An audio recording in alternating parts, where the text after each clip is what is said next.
نبی کریم صلی اللہ تعالی علیہ وآلہ وسلم سے محبت ایمان کا لازمی جز ہے، لیکن اس محبت کا صرف زبانی اظہار کافی نہیں، بلکہ مذہب اسلام نے اس بات پر زور دیا ہے کہ مسلمان اپنے آقا و مولا حضور سرور کائنات صلی اللہ تعالی علیہ وآلہ وسلم کی محبت میں اتنے سرشار ہو جائیں کہ آپ صلی اللہ تعالی علیہ وآلہ وسلم کی محبت تمام محبتوں پر غالب آ جائے۔ اللہ تعالیٰ اپنے پیارے محبوب صلی اللہ تعالی علیہ وآلہ وسلم سے بے حد محبت فرماتا ہے اور انہی لوگوں کو عزیز رکھتا ہے جو اس کے محبوب صلی اللہ تعالی علیہ وآلہ وسلم سے محبت کرتے ہیں، اور ان کا درجہ و مرتبہ تو اس کی بارگاہ میں بہت بلند ہے۔ جو حضور نبی کریم صلی اللہ تعالی علیہ وآلہ وسلم سے عشق کرتے ہیں، ایسے ہی عاشقان رسول صلی اللہ تعالی علیہ وآلہ وسلم میں صحابہ کرام رضی اللہ تعالی عنہم کے بعد سر فہرست نام حضرت اویس کرنی رضی اللہ تعالی عنہ کا ہے۔ حضرت اویس کرنی رضی اللہ تعالی عنہ کی ولادت باسعادت یمن کے ایک گاؤں کرن کے قبیلے مراد میں ہوئی۔ آپ کے والد محترم کا نام عامر ہے۔ آپ کی والدہ نے آپ کا اسم مبارک اویس رکھا اور اسی نام سے آپ نے شہرت پائی۔ آپ کے والد محترم عامر کا انتقال آپ کے بچپن ہی میں ہو گیا تھا۔ آپ کی والدہ ماجدہ کافی ضعیف اور نابینا تھیں۔ آپ کی والدہ کا نام بیدار بیان کیا گیا ہے۔ آپ کی عمر کا زیادہ تر حصہ اپنی والدہ محترمہ کی خدمت میں ہی گزرا۔ کرن یمن کے نواح میں ایک چھوٹا سا گاؤں ہے۔ جب اس کی تعمیر کے سلسلے میں کھدائی کی گئی تو زمین سے گائے کا ایک سینگ نکلا۔ عربی میں سینگ کو کرن کہتے ہیں، اس لیے گاؤں کا نام کرن مشہور ہو گیا۔ آپ کی پیدائش اس گاؤں میں ہوئی، اس لیے آپ کے نام کے ساتھ کرنی پکارا جاتا ہے۔ بعض روایات کے مطابق آپ کے جسم مبارک پر کافی زیادہ بال تھے، اس لیے ان کو کرنی کہا جاتا ہے، اور کرن کے معنی بال بھی ہیں۔ آپ کا حلیہ مبارک حضرت عبدالوہاب شاعرانی کے مطابق آپ کا حلیہ مبارک اس طرح ہے کہ آنکھوں کا رنگ سرخی مائل زرد اور رنگت گہری گندمی تھی، چہرہ مبارک جھکائے رکھتے اور نظر سجدے کے مقام کی طرف ہوتی، اور اپنے بائیں ہاتھ پر اپنا دایاں ہاتھ رکھے ہوئے ہوتے۔ حضرت حسن بصری رضی اللہ تعالی عنہ نے فرمایا کہ میں نے حضرت اویس کرنی کو اون کا کمبل لیے ہوئے دیکھا ہے جس میں پیوند لگے ہوئے تھے۔ حضرت محمد پارسا رحمۃ اللہ تعالی علیہ اپنی تصنیف میں حضرت حسن بصری کے حوالے سے روایت لکھتے ہیں کہ حضرت حسن بصری نے حضرت سلمان فارسی رضی اللہ تعالی عنہ کو پیوند لگے ہوئے کمبل میں اور حضرت اویس کرنی کو اونٹ کی کھال کے پیوند لگے ہوئے لباس میں دیکھا ہے۔ حضرت اویس کرنی لباس کے معاملے میں اس قدر کفایت شعار تھے کہ روایات میں آتا ہے کہ آپ کے پاس بالوں کی ایک چادر اور ایک پاجامہ تھا۔ مستدرک میں ہے کہ حضرت اویس کرنی رضی اللہ تعالی عنہ وہ کھانا جو پیٹ کے اندر موجود ہوتا اور وہ لباس جو پہنے ہوئے ہوتے تھے کے علاوہ کوئی بھی چیز اپنے پاس نہ رکھتے تھے، اور فرمایا کرتے تھے، اے اللہ، میں تجھ سے بھوکے پیٹ اور ننگے بدن کی معذرت چاہتا ہوں۔ وہ لباس جو میرے بدن پر ہے اور وہ غذا جو میرے پیٹ میں ہے، اس کے علاوہ میرے پاس کچھ بھی نہیں۔ آپ کا ذریعہ معاش حضرت اویس کرنی رضی اللہ تعالی عنہ شتربانی کیا کرتے تھے، اور یہی ان کا ذریعہ معاش تھا۔ اس سے ملنے والی مزدوری سے اپنے اور اپنی والدہ ماجدہ کے خورد و نوشت کا انتظام کرتے تھے، اور کرن میں آپ جیسا کوئی مفلس اور بے نوا کوئی دوسرا نہ تھا۔ جس گلی کوچے سے گزرتے لوگ آپ سے گھن کرتے اور آپ پر پتھر پھینکتے اور سر پر خاک اچھالتے تھے۔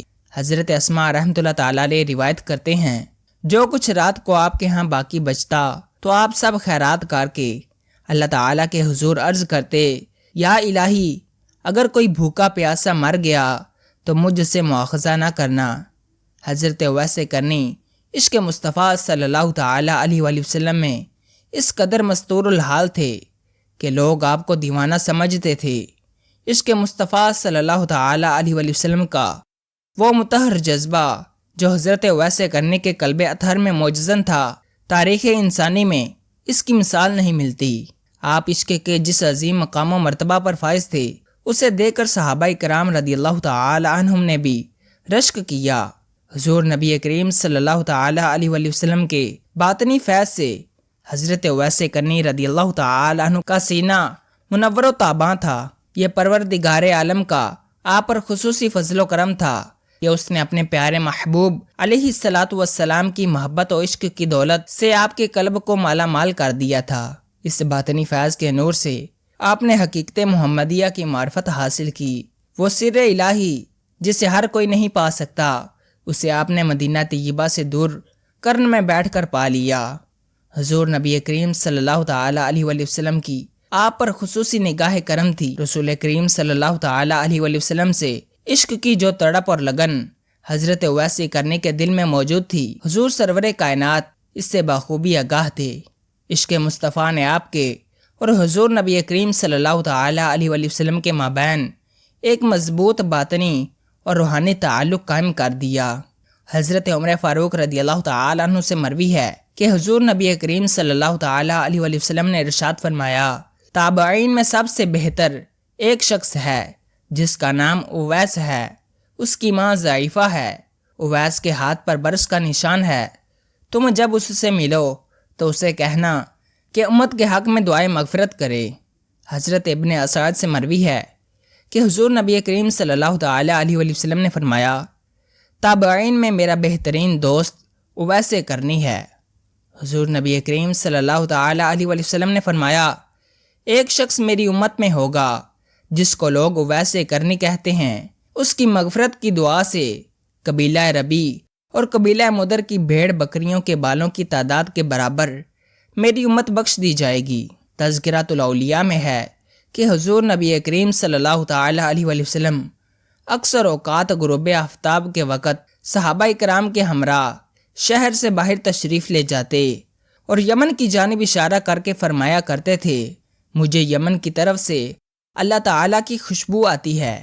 رسول اللہ صلی اللہ تعالی علیہ وآلہ وسلم ارشاد فرماتے ہیں کہ محشر کے روز 70,000 ملائکہ کے جلوے میں ویسے کرنی جنت میں داخل ہوں گے، اور وہ 70,000 ملائکہ آپ کے ہم شکل ہوں گے تاکہ حضرت ویسے کرنی کی شناخت نہ ہو سکے۔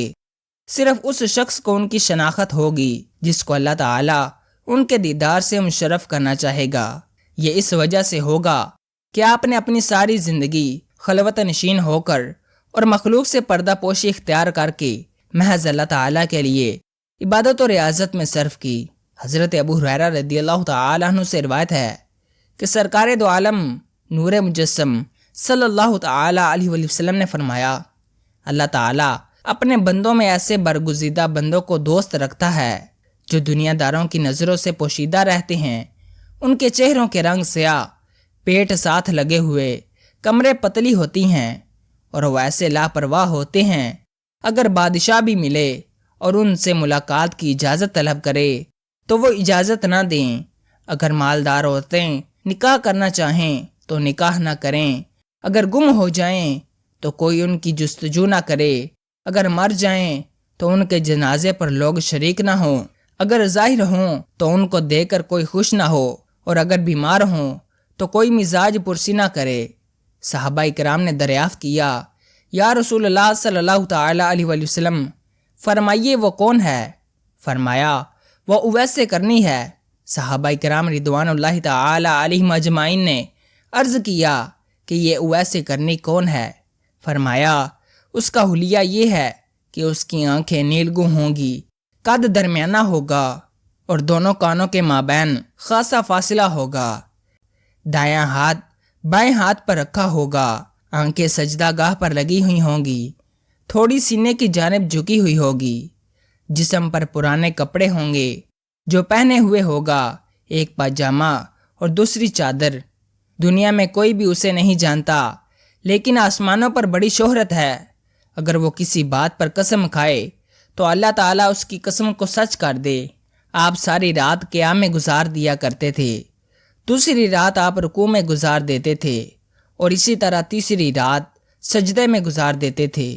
جب لوگوں نے آپ سے پوچھا کہ کیا آپ اتنی طاقت رکھتے ہیں کہ روزانہ ایک ہی حالت میں دراز رات گزار دیتے ہیں، آپ نے جواب میں فرمایا، دراز راتیں کہاں ہیں؟ کاش ازل سے ابد تک ایک ہی رات ہوتی جس سے ایک سجدہ کر کے گریہ بسیار کرنے کا موقع نصیب ہوتا، مگر افسوس کہ راتیں اتنی چھوٹی ہیں کہ صرف ایک ہی مرتبہ سبحان ربی الاعلی کہنے پاتا ہوں کہ دن طلوع ہو جاتا ہے۔ میں چاہتا ہوں کہ ایسی عبادت کروں جیسے فرشتے عبادت کرتے ہیں۔ آپ کو نماز سے بہت زیادہ محبت تھی کیونکہ آپ کے محبوب تاجدار مدینہ حضرت محمد مصطفیٰ صلی اللہ تعالی علیہ وآلہ وسلم کو بھی نماز سے بہت زیادہ محبت تھی۔ حضرت اویس کرنی رضی اللہ تعالی عنہ کی توجہ دنیا سے ہٹ کر آخرت کی طرف مائل ہو چکی تھی۔ آپ دنیا سے صرف اس قدر ہی واسطہ رکھتے تھے جس قدر زندہ رہنے کے لیے ضروری ہوتا ہے۔ آپ گوشہ نشینی کو پسند فرماتے تھے، اسی لیے آبادی سے دور رہنے کو ترجیح دیتے تھے۔ اس کی خاطر آبادی سے دور ایک مکان میں مقیم تھے۔ جب اس مکان تک بھی لوگوں کی رسائی ہو گئی اور آپ کی عبادت میں خلل پیدا ہونا شروع ہوا تو آپ نے وہ مکان بھی چھوڑ دیا اور جنگل کی جانب نکل گئے اور یکسوئی کے ساتھ عبادت الہی میں مشغول ہو گئے۔ آپ فجر کی اذان کے وقت گھر سے نکلتے اور نماز عشاء پر واپس تشریف لاتے تھے۔ اپنے کھانے سے زیادہ جو خوراک آپ کے پاس ہوتی وہ غریبوں میں بانٹ دیتے۔ آپ کو دنیاوی چیزوں سے قطعاً محبت نہ تھی۔ حضور نبی کریم صلی اللہ تعالی علیہ وآلہ وسلم کا فرمان مبارک بھی یہی ہے کہ دنیا کی محبت ہر برائی کی جڑ ہے، اس لیے دنیا سے محبت نہ رکھو۔ یہی وجہ تھی کہ حضرت اویس کرنی بھی دنیا کی پرواہ نہ کرتے تھے اور دنیا سے الگ تھلگ اپنے آپ کو اللہ تعالیٰ کی عبادت میں مشغول رکھا ہوا تھا۔ آپ جانتے تھے کہ دنیا سے محبت رکھنے کا مقصد اپنی آخرت برباد کرنے کے مترادف ہے۔ اس ترک دنیا پر آپ کو بہت مصائب کا بھی سامنا کرنا پڑا۔ لوگ آپ کو تنگ کرتے مگر آپ نے کسی کے لیے بد دعا نہ فرمائی۔ جب کبھی آبادی کی طرف آتے تو ناسمجھ لوگ اور بچے آپ کی حالت دیکھ کر ہنستے اور آپ کو دیوانہ سمجھتے اور تنگ کرنے کی غرض سے آپ پر پتھر پھینکتے تو آپ ان سے مخاطب ہو کر فرماتے، لوگوں چھوٹی کنکریاں مارا کرو، بڑے بڑے پتھر مارنے سے میرا خون بہہ جاتا ہے اور میرا وضو جاتا رہتا ہے، تمہارے ایسا کرنے سے میری نماز قضا ہو جاتی ہے۔ در مصطفیٰ صلی اللہ تعالی علیہ وآلہ وسلم پر حاضری۔ امام التابعین حضرت اویس کرنی رضی اللہ تعالی عنہ نے رسالت معاذ صلی اللہ تعالی علیہ وآلہ وسلم کا زمانہ پایا اور غائبانہ اسلام قبول کیا، لیکن عہد رسالت میں موجود ہونے کے باوجود ظاہری ملاقات سے محروم رہے۔ آپ نادیدہ جمال نبوی کے پروانوں میں سے تھے۔ آپ کا شمار ان برگزیدہ وارفتگان محبت میں ہوتا ہے جن کی تخلیق ہی عشق و محبت کے خمیر سے ہوئی تھی۔ بندگان خدا مقربین خدا ہوتے ہیں۔ ذات باری تعالی نے جبرائیل علیہ السلام کے ذریعے آپ کا تعارف سرور کائنات صلی اللہ تعالی علیہ وآلہ وسلم سے کرایا تھا۔ محب اور محبوب کے درمیان ظاہری نہیں بلکہ باطنی طور پر ربط اور تعلق تھا۔ غلبہ حال اور استغراق کے باعث آپ حضور اکرم صلی اللہ تعالی علیہ وآلہ وسلم کے شرف دیدار سے محروم رہے۔ دربار نبوی صلی اللہ تعالی علیہ وآلہ وسلم میں حاضر نہ ہونے کی ایک وجہ آپ کی والدہ ماجدہ بھی تھیں، جو ضعیفہ اور نابینا تھیں اور آپ کو خود سے جدا نہ ہونے دیتی تھی۔ آپ دن رات ان کی خدمت اور اطاعت میں رہتے تھے۔ قرآن کریم میں اللہ اور رسول صلی اللہ تعالی علیہ وآلہ وسلم کی اطاعت کے بعد والدین کی اطاعت و خدمت کا حکم اکثر ملتا ہے، اس لیے آپ حکم ربانی کے پیش نظر والدہ کی خدمت میں رہنا ضروری سمجھتے تھے۔ آپ استطاعت نہ رکھتے تھے کہ والدہ کے ساتھ حضور نبی اکرم صلی اللہ تعالی علیہ وآلہ وسلم کی خدمت اقدس میں پیش ہو سکیں اور نہ ہی ان کو ایک لمحہ کے لیے تنہا چھوڑ سکتے تھے۔ اس لیے آپ زیارت نبوی صلی اللہ تعالی علیہ وآلہ وسلم سے محروم رہے۔ دیدار جمال مصطفیٰ صلی اللہ تعالی علیہ وآلہ وسلم کے شوق اور عشق حبیب خدا نے حضرت اویس کرنی کو انتہائی بے قرار کر دیا۔ آپ ماہی بے آب کی طرح تڑپنے لگے تو ایک دن ہمت کر کے والدہ ماجدہ سے رخصت کی اجازت طلب کر ہی لی۔ والدہ نے اجازت دیتے وقت فرمایا کہ جلد واپس آ جانا۔ آپ نے ضرورت کی چند چیزیں لیں اور ایک لمحہ ضائع کیے بغیر ننگے پاؤں بے تابی سے بھاگے چلے گئے۔ کرن سے مدینہ کا طویل سفر با پیادہ طے کر کے دیار حبیب صلی اللہ تعالی علیہ وآلہ وسلم میں پہنچے۔ حضرت عائشہ کے حجرہ پر تشریف لے گئے اور دریافت کرنے پر پتہ چلا کہ حضور نبی کریم صلی اللہ تعالی علیہ وآلہ وسلم باہر تشریف لے گئے ہیں۔ تو آپ نے حضرت عائشہ سے عرض کیا کہ جب حضور نبی اکرم صلی اللہ تعالیٰ علیہ وآلہ وسلم تشریف لائیں تو آپ صلی اللہ تعالیٰ علیہ وآلہ وسلم سے میرا سلام عرض کر دیجئے گا۔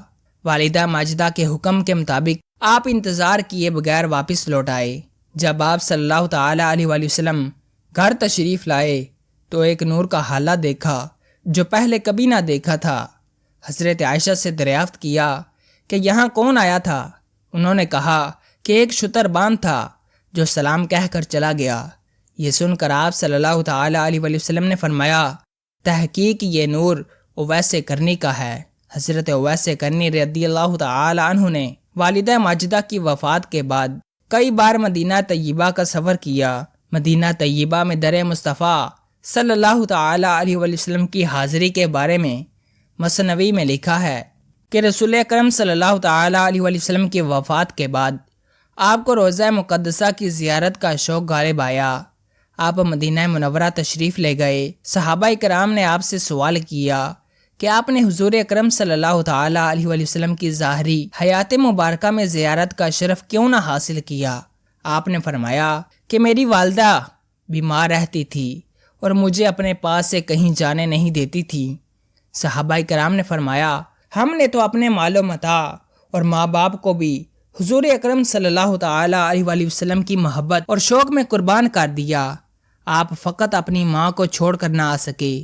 آپ نے فرمایا کہ آپ حضرات کو تو حضور اکرم صلی اللہ تعالیٰ علیہ وآلہ وسلم کی صحبت اور خدمت میں رہنے کا شرف حاصل رہا ہے۔ حضور علیہ الصلاۃ والسلام کا حلیہ مبارک تو بیان فرمائیے۔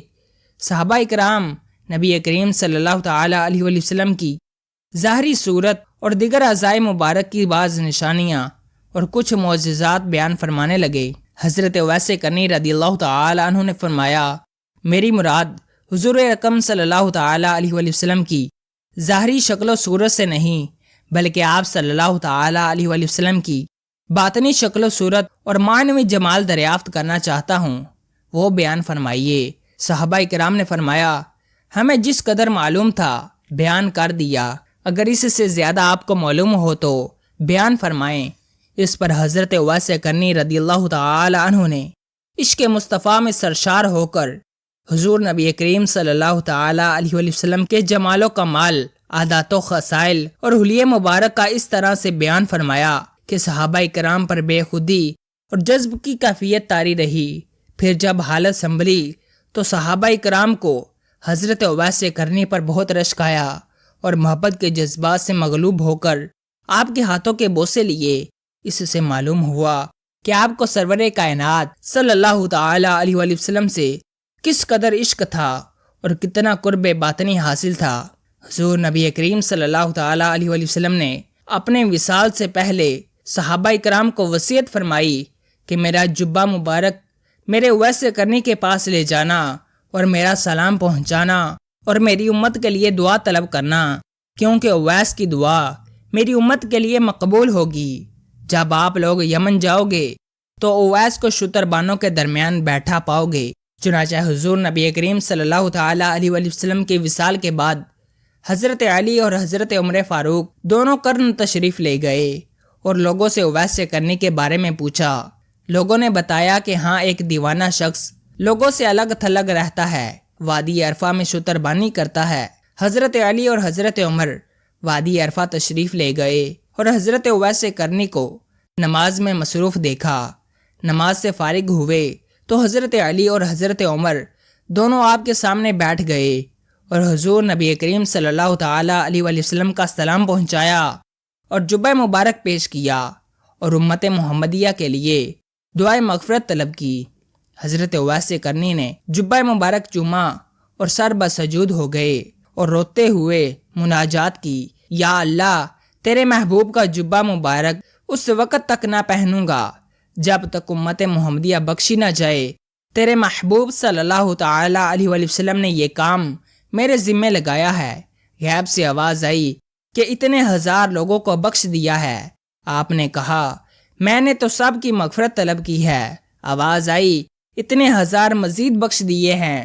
آپ اصرار کرتے رہے حتیٰ کہ آواز آئی کہ اتنی امت محمدیہ بخش دی گئی جتنی تعداد میں قبیلہ ربیع اور قبیلہ مدر کی بھیڑ بکریوں کے جسموں پر بال ہیں، یہ بشارت پا کر آپ نے اپنا سر مبارک سجدے سے اٹھایا اور جبہ مبارک پہنا اور حضرت علی اور حضرت عمر کو اللہ تعالیٰ کی رحمت سے آگاہ کیا۔ حضرت اویس قرنی حضور نبی کریم صلی اللہ تعالیٰ علیہ وسلم کے ظاہری دیدار سے مشرف نہ ہو سکے، مگر اتباع رسالت کا مکمل حق ادا کر کے دنیا کو درس ادب دیتے ہوئے رخصت ہوئے۔ عشق کے اظہار کا یہ ایک ایسا منفرد انداز تھا جو صرف آپ ہی کا خاصہ تھا، اور آپ کا حضور نبی کریم صلی اللہ تعالیٰ علیہ وسلم سے عشق درجہ کمال تک پہنچا ہوا تھا۔ حضرت اویس قرنی کا مرتبہ اللہ تعالیٰ کی بارگاہ اقدس میں بہت بلند تھا۔ آپ سچے عاشق رسول تھے، یہی وجہ تھی کہ آپ کا شمار اللہ تعالیٰ نے اپنے خاص بندوں میں کیا۔